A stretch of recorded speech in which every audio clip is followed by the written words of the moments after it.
Este episodio de la Estrategia del Día es patrocinado por The Ritz-Carlton Mexico City. En verano, algunas historias no se cuentan, se viven. Sumérgete en un universo sofisticado y elegante donde cada detalle invita a soñar y crear recuerdos inolvidables. The Ritz-Carlton Mexico City te invita a descubrir Summer Stories Worth Sharing, una temporada diseñada para inspirar, conectar y trascender. Reserva tu próxima aventura en este hotel en el link de la descripción. Muy buenos días. La presidenta Claudia Sheinbaum recibe de Banxico un par de millones que AMLO ya no vio. En los frentes petroleros, Pemex pierde más dinero en 2024 de lo que se creía. Pasando al terreno corporativo, finalmente sabemos las pistas que nos da Cemex sobre el sector construcción. ¿Por qué se desplomaron las acciones de Volaris? FEMSA sueña con más Oxxos en Estados Unidos y Temu, al igual que Shein, ya se la cobra a los clientes. No olviden hacer clic al botón de seguir del podcast, activar la campana para que puedan recibir la alerta de un episodio nuevo cada mañana. ¿De qué estamos hablando? Por primera vez, después de 7 años, el gobierno mexicano estará recibiendo por parte de Banco de México un remanente de operación.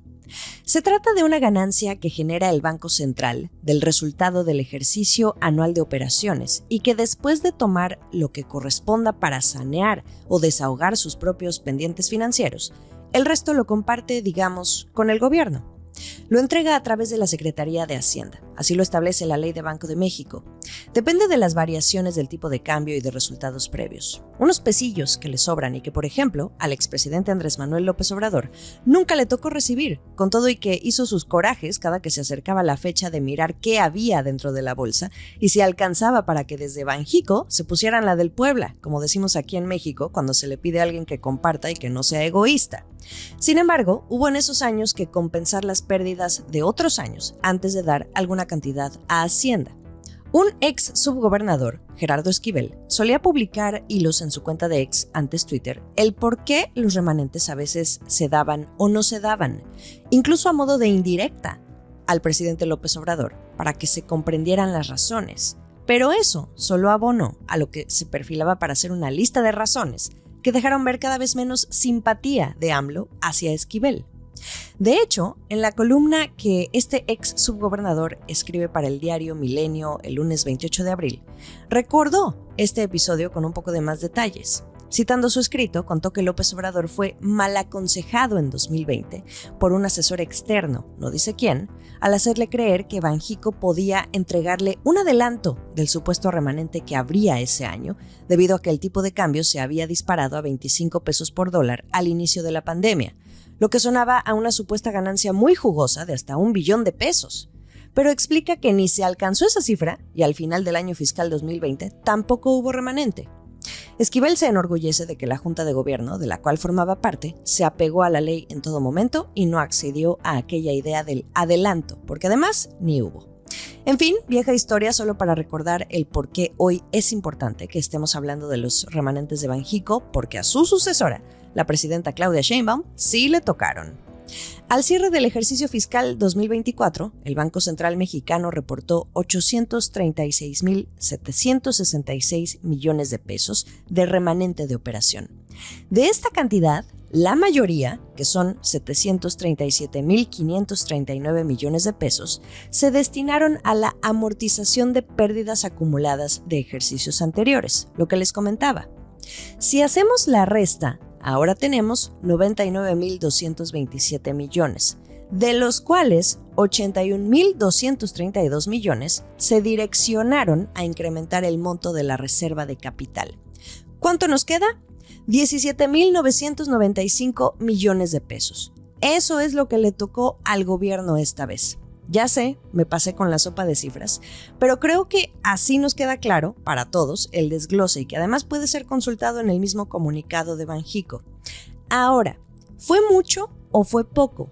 Muy poco, comparado con lo que estimaban los analistas, que veían que recibiera entre 110.000 y 140.000 millones de pesos. No, pues nada que ver. Pero al menos sí hubo, esa es la nota, y que de cualquier manera, aunque sea en abono chiquito, le ayuda al gobierno a restar presión a la carga de la deuda, al déficit fiscal que tanto se vigila, pero también al guardadito, a los fondos de estabilización. Esto es el dato del día. Pemex perdió más dinero en 2024 de lo que se creía. Si ya de por sí era escandalosa la cifra de pérdidas que registró en el acumulado del año pasado, no contábamos con que había que esperarnos a los resultados auditados de su reporte al cuarto trimestre, porque resultó ser peor. De esa cifra de pérdidas de 620.605 millones de pesos que ya conocíamos desde febrero, hay que agregarle un 26% más. Es decir, Pemex realmente perdió 780.500 millones de pesos en 2024. Un tono más rojo en la paleta de color de sus números. El motivo del aumento se debió a los costos de deuda e impuestos. En febrero, el actual director de la empresa, Víctor Rodríguez Padilla, argumentó que tenía que ver el costo de ventas, deterioro de activos fijos, los costos por instrumentos financieros, la debilidad del peso mexicano frente al dólar estadounidense e impuestos y derechos compensados parcialmente por más ventas y otros ingresos. Los resultados de la empresa pública del Estado, al que en la Constitución se le ha quitado el carácter de productiva, no contribuyen a la narrativa del gobierno sobre su estado de salud financiera ni tampoco a sostener el plan de autosuficiencia energética que buscan en gasolina y diésel, cuando en el campo, literalmente, se observa un declive en la producción, tanto en campos maduros como en nuevos. A la crisis de producción se suman los adeudos a proveedores y contratistas, así como unos ingresos diluidos mayoritariamente por los costos de ventas y gastos administrativos. Pero los costos financieros y los impuestos a la utilidad fueron los que detonaron los números rojos de la petrolera mexicana. Esto según lo publicado por el reportero Arturo Solís en Bloomberg Línea, quien escudriñó en este reporte ya auditado. Nada logra quitarle a Pemex el título de la petrolera más endeudada del mundo.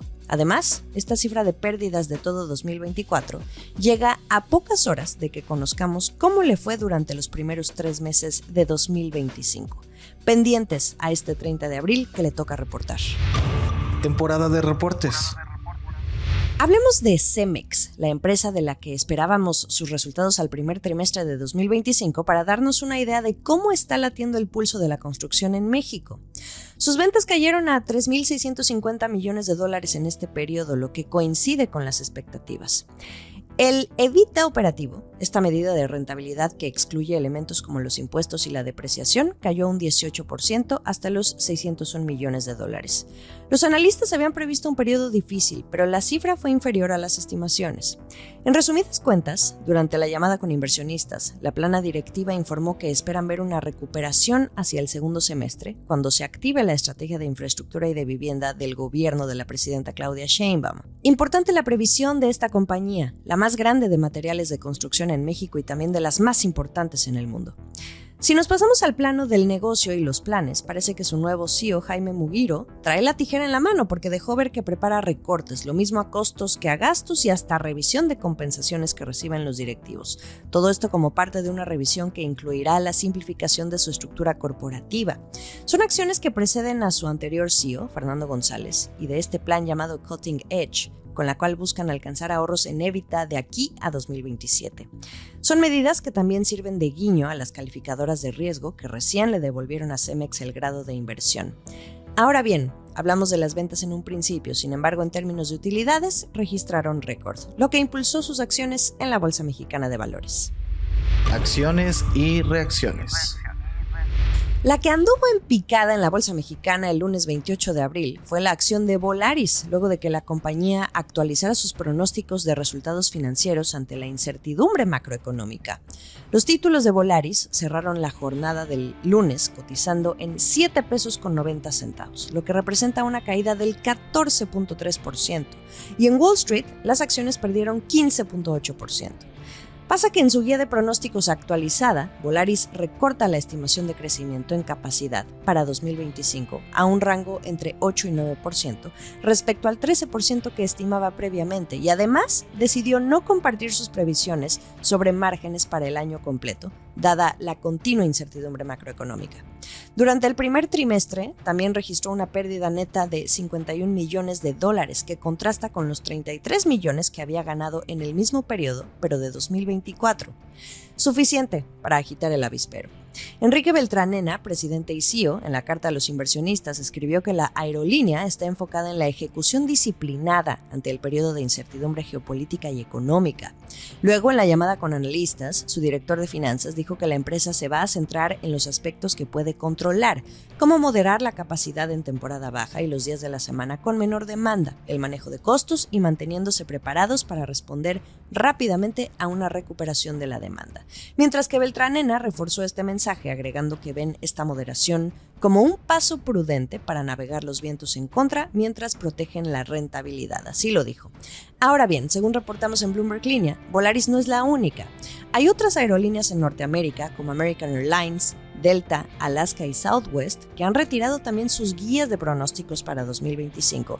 Lo mismo por la incertidumbre alrededor de las políticas comerciales de Estados Unidos y por las condiciones macroeconómicas. En otras noticias. Mientras tanto, en FEMSA, la dueña de Oxxo, embotelladora de Coca-Cola, que corteja una licencia bancaria para su negocio Spin, además de otros negocios que tiene, no descartan la posibilidad de realizar más compras en Estados Unidos para crecer su negocio de tiendas de conveniencia. José Antonio Fernández Garza Lagüera, director general de la División de Proximidad y Salud, dijo que eventualmente buscarían una buena oportunidad de fusiones y adquisiciones, si bien en las regiones donde creen que pueden consolidarse, que serían el sureste y suroeste de Estados Unidos, excluyendo California y Florida. Recordemos que FEMSA dio el primer paso con la compra de la cadena DK, el negocio de retail de Delec US. Esto fue en octubre de 2024. La transacción fue por $385 millones y contempló 249 unidades, principalmente ubicadas en el estado fronterizo de Texas. Y en marzo, la empresa abrió su primer Oxxo ahí, en la ciudad de Odessa. Dicen que están contentos, pero que es muy pronto para reclamar alguna victoria o para crecer. Quieren ir paso a paso. El último sorbo. Primero Shein le traslada el costo de los aranceles a los compradores inocentes de Estados Unidos y Temu hace lo propio. Toca analizar a esta aplicación también, que recordemos, acciona un plan al igual que Shein, luego de que el gobierno de Trump eliminara la exención de impuesto a los paquetes con un precio menor de $800, los llamados minimis, para ahora imponerles un cobro de 120%. Temu está exigiendo a los clientes que paguen esos gravámenes, además del costo original de la mercancía. Bloomberg ahora echó un vistazo a 14 artículos enviados desde China, considerados los más vendidos. Este ejercicio mostró que ahora los impuestos superan el valor del producto en sí. Por ejemplo, un multicontacto de $19.49 costaba este lunes 28 de abril unos $27.56 en recargos a la importación, es decir, 1,41 veces más el precio del producto. Importante mencionar que todo lo que consiguió entrar a los almacenes antes de los aranceles no tiene precio adicional, lo que mantiene, de alguna manera, los precios de estos bienes generalmente estables. Temu ha estado pidiendo a las fábricas chinas que envíen sus mercancías a granel a los almacenes estadounidenses desde febrero, en lo que denominaba un marco de media custodia, en el que solo gestiona el mercado en línea. Entre los 80 artículos más vendidos de la lista recomendada de Temu, 66 están marcados para ser enviados desde almacenes locales, esto según datos recopilados por Bloomberg. Así es como Temu y Shein cumplen finalmente con aquella advertencia que hicieron de empezar a ajustar los precios de los productos anunciados en sus respectivas plataformas, una semana antes de la eliminación de la exención arancelaria de los minimis, que entra en vigor este viernes 2 de mayo. Sobre aviso, no hubo engaño. Saludos desde Miami, Florida. Si no me ven en video es porque todavía no encuentro cómo cargar con el estudio completo por todos lados, pero desde donde sea les llevo lo mejor de la información económica y de negocios aquí en La Estrategia del Día. Estamos en ex Twitter, @laestrategiamx, en Instagram me encuentran como @JimenaBusiness y en YouTube los episodios completos en video. Esta fue La Estrategia del Día, escrito y narrado por Jimena Tolama, producido por Arturo Luna y Daniel Hernández. Que tengas un día muy productivo.